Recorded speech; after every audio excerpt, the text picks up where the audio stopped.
بعض اوقات آدمی تعویذ پہنتا ہے، دھاگا باندھتا ہے، کڑا پہنتا ہے، اور پھر اس کو محسوس ہوتا ہے کہ اس کی بیماری کم ہو گئی، اس کی بیماری ختم ہو گئی، تو اس کی تکلیف ختم ہو گئی، ہونے کو ہو جاتا ہے۔ اب کیسے ممکن ہے کہ اللہ نے تو اس کو سبب نہیں بنایا اور نہ وہ حصی سبب ہے، اور پھر بھی اس سے کسی کی بیماری ختم ہو جائے یا اس کو احساس و محسوس ہو اس کی بیماری ختم ہو گئی؟ اس کی 3 وجوہات ہیں۔ پہلی چیز کیا ہے؟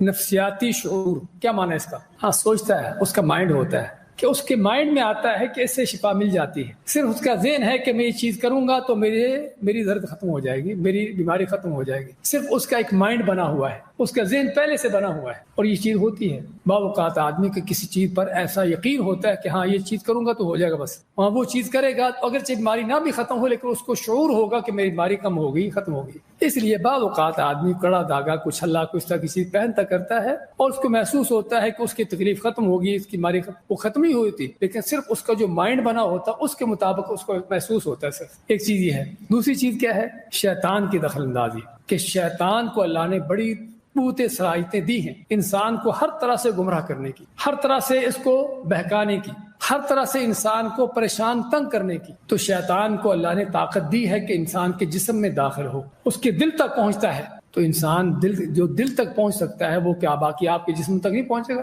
آپ کے دل تک پہنچ کر آپ کو غلط وسوسے، غلط خیالات ڈالتا ہے آپ کے دل میں، شیطان پہنچتا ہے وہاں پر، سمجھے نا؟ اسی طرح آپ کے کسی جسم کے کسی خاص حصے پر جا کر کیا ہے، آپ کو تکلیف دیتا ہے۔ یہ آدمی جب کوئی تعویذ باندھتا ہے، کوئی اس طرح کے شرک کا کام کرتا ہے تو شیطان خوش ہو جاتا ہے، شیطان کا کام پورا ہو گیا۔ شیطان آپ سے یہی کام کروانا چاہتا ہے کہ آپ کو غلط کام کرو، آپ سے شرک کروانا چاہتا ہے۔ تو جب آدمی کو شرک کا کام کرتا ہے تو شیطان پھر خوش ہو کے کیا کرتا ہے؟ وہ تکلیف دینا چھوڑ دیتا ہے۔ آپ کو ایک حدیث سناتے چلے جاتے ہیں۔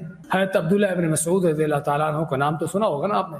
کون ہے؟ صحابی رسول ہیں، قرآن کے بہت بڑے عالم تھے۔ گھر میں آئے تو دیکھا کہ بیوی نے کوئی دھاگا لٹکایا ہوا تھا، انہوں نے پہلے تو ہاتھ ڈال کے دھاگا توڑا، کھینچا، توڑ دیا، اور میں کہ عبداللہ کے گھر والے یا اس کی بیوی کو شرک کرنے کی ضرورت نہیں ہے۔ تو بیوی نے کہا کہ میں تو فلاں یہودی کے پاس جاتی ہوں، میری آنکھ پھڑک رہی ہوتی ہے، بعض بار پھڑکتی ہے آنکھ، میری آنکھ پھڑک رہی ہوتی ہے، میں فلاں یہودی کے پاس جاتی ہوں اور یہودی کو منتر پڑتا ہے، یہودیوں کے جو کافروں کے منتر ہیں وہ منتر پڑتا ہے اور میری آنکھ پھڑکنا بند ہو جاتی ہے۔ تو اللہ کے نبی کے صحابی جن کو توحید کی سمجھ تھی کیا فرماتے ہیں کہ یہودی کے منتر شنتر کا کوئی اس سے تعلق نہیں ہے، وہ شیطان ہے کہ جو تمہاری آنکھ کو پھڑکا رہا ہوتا ہے۔ اب یہودی جب شرکیہ منتر پڑتا ہے تو شیطان کا کام پورا ہو جاتا ہے، وہ جو شرک اس نے کروانا ہوتا کروا لیا اس نے، وہ آنکھ پھڑکانا بند کر دیتا ہے۔ اور یہ حقیقت ہے بھائیو کہ شیطان انسان کے جسم میں داخل ہو کر اس کو کوئی تکلیف دے رہا ہوتا ہے۔ آدمی جب کوئی شرکیہ کام کرتا ہے، تعویذ جیسا، کڑے دھاگے جیسا، تو شیطان کا کام پورا ہو جاتا ہے، وہ تکلیف دینا بند کر دیتا ہے۔ عورت کو بچہ نہیں ہو رہا، 10 سال ہوئے شادی ہوئے،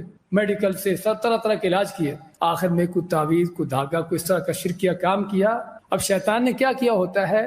عورت کے رحم کو بند کیا ہوتا، لاک لگا ہوتا، اس پر بند کیا ہوتا ہے، بچہ کیسے پیدا ہو؟ تو جب آدمی کو اس طرح کا شرک کا کام کرتا ہے تو شیطان کا کام پورا ہو گیا۔ اب کیا ہے؟ وہ رحم کا جو بند کیا ہوا تو اس کو کھول دیتا ہے، اب بچہ پیدا ہو گیا، اور آدمی سمجھتا ہے کہ میں نے یہ تعویذ باندھا تھا تو بچہ پیدا ہوا ہے، سمجھے نا؟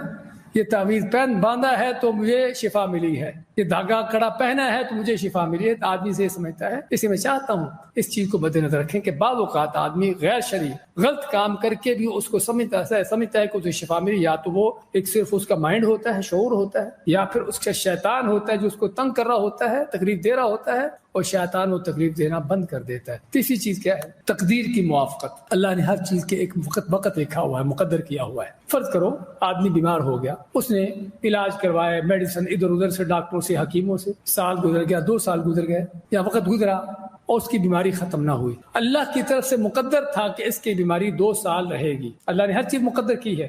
آپ کے علم میں ہونا چاہیے انسان کے ساتھ جو کچھ اچھائی برائی خوشی غمی پیش آ رہی ہے وہ سبھی اللہ کی تقدیر میں لکھا ہوا ہے، سمجھے نا؟ ایسے نہیں آ رہا، اللہ نے اس کی تقدیر میں لکھا تھا کہ 2 سال کے بعد اس کی بیماری ختم ہوگی۔ اچھا، اس کا اب اللہ کا کرنا کیا ہوتا ہے کہ آدمی 2 سال تک تو میڈیسن کو ادھر ادھر سے چیزیں کرتا رہتا ہے کہ اس کی بیماری ختم نہیں ہوئی۔ 2 سال جب مکمل ہو رہے تھے، جب تقدیر میں لکھا تھا اس کی بیماری ختم ہونے کا، عین اسی وقت اس نے کوئی دھاگا باندھ لیا، کوئی تعویذ لٹکا لیا، اور اللہ کی طرف سے کیا تھا؟ اس کی بیماری ختم ہونے کا وقت آ چکا تھا، تقدیر میں، تو اللہ کی تقدیر سے اس کی بیماری ختم ہوگی، داغ تعویذ کی وجہ سے نہیں۔ اور آدمی کیا سمجھا کہ داغ تعویذ سے ختم ہوئی ہے، اور یہاں پر آپ کہیں گے کہ اللہ تعالیٰ نے پھر تو انسان کو خود یہ امتحان میں ڈالا ہوا ہے۔ ہاں، آپ کو معلوم ہونا چاہیے کہ دنیا ہے ہی امتحان، زندگی ہے ہی امتحان۔ اللہ تعالیٰ امتحان لیتا ہے بندوں کا کہ کون ہے کہ جو مصیبتوں، مشکلات، پریشانیوں بھی اللہ کی توحید پر قائم رہتا ہے، اور کون ہے کہ جو اللہ کو چھوڑ کر اور اللہ کے حکموں کو چھوڑ کر شرک کا کام کرتا ہے۔ اللہ سے دعا ہے کہ اللہ تعالیٰ ہمیں صحیح اور سچا دین سیکھنے کی، سمجھنے کی توفیق عطا فرمائے۔